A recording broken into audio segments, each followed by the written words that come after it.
हर घर की कहानियाँ टीवी। मीनल घर के काम कर रही होती है। तभी घर में उसकी हम उम्र की एक लड़की आती है जिसका नाम जूही था। मीनल जूही को देखकर उसे पहचान नहीं पाती और बोलती है, कौन हो तुम और तुम मेरे घर में क्या कर रही हो? कुछ काम है क्या? तुमने मुझे पहचाना नहीं? मैं तुम्हारी ही तो सास हूँ। तुमने अपनी उम्र देखी है? मेरी छोटी बहन लग रही हो और तुम मेरी सास हो। अरे मेरी सास तो कब का स्वर्ग सिधार चुकी है। तुम कौन हो? उनकी आत्मा हो क्या? मीनल जूही से सवाल जवाब कर ही जा रही थी कि तभी मीनल का ससुर मोहन हाथ में बैग लिए घर में आता है और मीनल को ऐसी बात करते हुए देखकर बोलता है, बहू ये क्या है? तू अपनी सास से ऐसे कैसे बात कर रही है? जूही सही तो कह रही है, वो तेरी सास है। तू अपनी सास से तमीज में बात कर बहू। क्या ससुर जी, ये आपसे आधी उम्र की है और आप इन्हें मेरी सास मतलब अपनी पत्नी बता रहे हो? ये सब क्या है? जो भी है सच है। जूही और मैं एक दूसरे को बहुत प्यार करते हैं और हम दोनों ने शादी की है।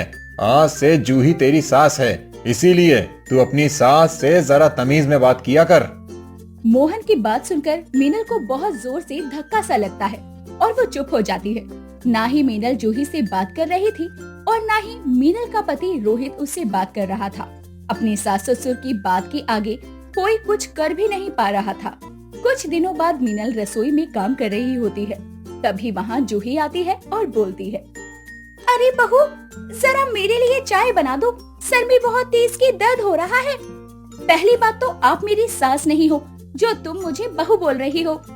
मैं तुम्हारी कोई नहीं लगती हूँ। मेरी एक ही सास है और वो भी मर चुकी है।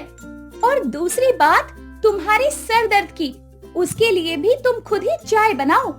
मीनल की बात का जूही कोई भी जवाब देती कि वहाँ पर रोहित आ जाता है और रोहित को देखकर जूही कहती है, बेटा अब तू ही देखना बहू को, वो मुझसे कैसी बातें कर रही है। अरे मैं सास हूँ इसकी, मुझसे थोड़ा तो लिहाज से बात करी। जो जिस लायक होता है उससे लोग ऐसे ही बात करते हैं। रोहित और मीनल दोनों ही जूही के साथ बदतमीजी कर रहे होते हैं। ये सब मोहन देख लेता है और कहता है, ये सब क्या हो रहा है? बहू, रोहित, मैं तुम दोनों को कितनी बार बता चुका हूँ कि जूही कोई तुम्हारी दोस्त नहीं है जो तुम लोग ऐसे बात करते हो। रोहित तुम्हारी माँ है जूही और मीनल बहू तुम्हारी सास है। हम उम्र है, इसका मतलब ये नहीं कि कैसे भी बात करो तुम।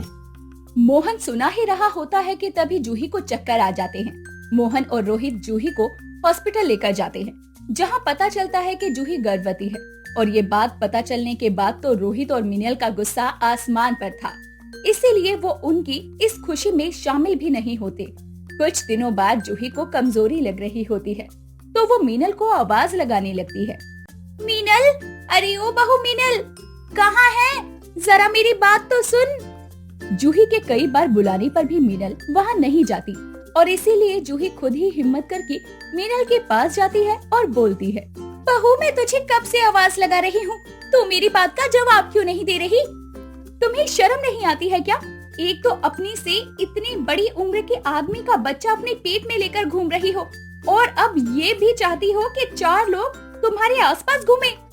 बहू कितनी बार बोल चुकी हूँ, मैं तुम्हारे ससुर से बहुत प्यार करती हूँ मैं, और ये उनके प्यार की ही निशानी है। अब के समय में तो लोग 60 की उम्र में भी बच्चा कर रहे हैं, फिर हमने क्या गलत किया? प्यार ही तो करते हैं ना। ओह प्यार माय फुट, ये कोई प्यार नहीं है, बस ढोंग है ढोंग। बस बहुत हो गया मीनल, मैं जब से आई हूँ तब से यही कोशिश करती हूँ कि तुम दोनों मुझे अपना लो, लेकिन मैं अपनी और इंसल्ट नहीं सह सकती।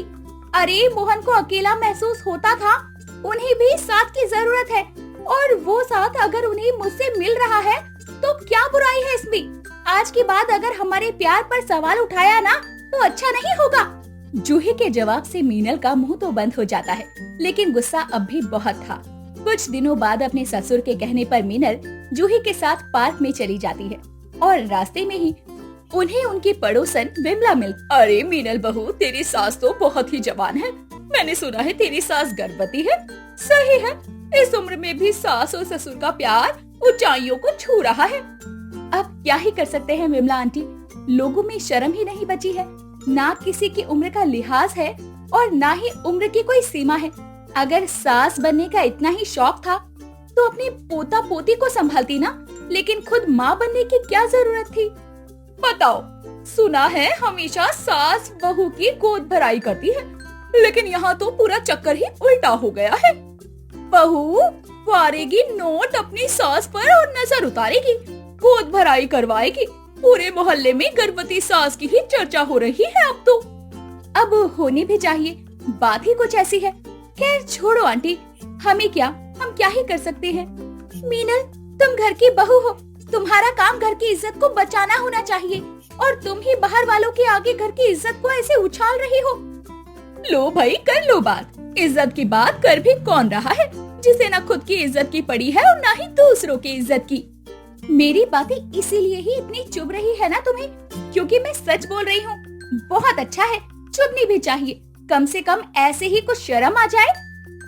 मीनल कोई मौका नहीं छोड़ती थी अपनी सास को नीचा दिखाने में। ऐसे ही कई दिन निकल जाते हैं। एक दिन मीनल घर पर अकेली थी कि तभी घर में चोर घुस आते हैं। चोर चोरी कर ही रहे थे कि मीनल देख लेती है। देखो, तुम चुपचाप चले जाओ, वरना मैं जोर से चिल्लाने लग जाऊंगी। हाथ तो कुछ आएगा नहीं, बल्कि जेल और चले जाओगे। मीनल चोर को भी धमकी देने लगती है कि तभी वो चोर चाकू निकालता है और मीनल को मारने के लिए उसके करीब आता है। चोर मीनल पर हमला करता है कि पीछे से जूही जोर से एक डंडा मारती है और चोर वहीं बेहोश हो जाता है। बहू, तू ठीक तो है ना? तुझे कुछ हुआ तो नहीं? तू पागल है क्या बहू? घर में चोर घुस आया है, समझदारी से काम लेना चाहिए, और तू चोर से ही सवाल जवाब कर रही है। चोर अगर तुझे चाकू मार देता, कुछ हो जाता तुझे तो? हमारे बारे में सोचा है हमारा क्या हाल होता? रुक, पहले मैं पुलिस को बुलाती हूँ, वो चोर को पकड़े, तब मैं तुझसे बात करूंगी। जूही पुलिस को बुलाती है और वो चोर को पकड़कर ले जाते हैं। मोहन और रोहित भी घर आ जाते हैं। जूही सब कुछ बताती है। भगवान का शुक्र है कि हमारी मीनल को कुछ नहीं हुआ, मैं तो डर ही गई थी। माँ जी, मुझे माफ कर दो। आज तक मैंने हमेशा ही आपको नीचा दिखाया है। जो सामान आपको मिलना चाहिए था वो कभी नहीं मिला, और आज जब मुसीबत आई तो आपने गर्भवती हालत में होते हुए भी अपने बारे में ना सोचकर मेरी जान बचाई।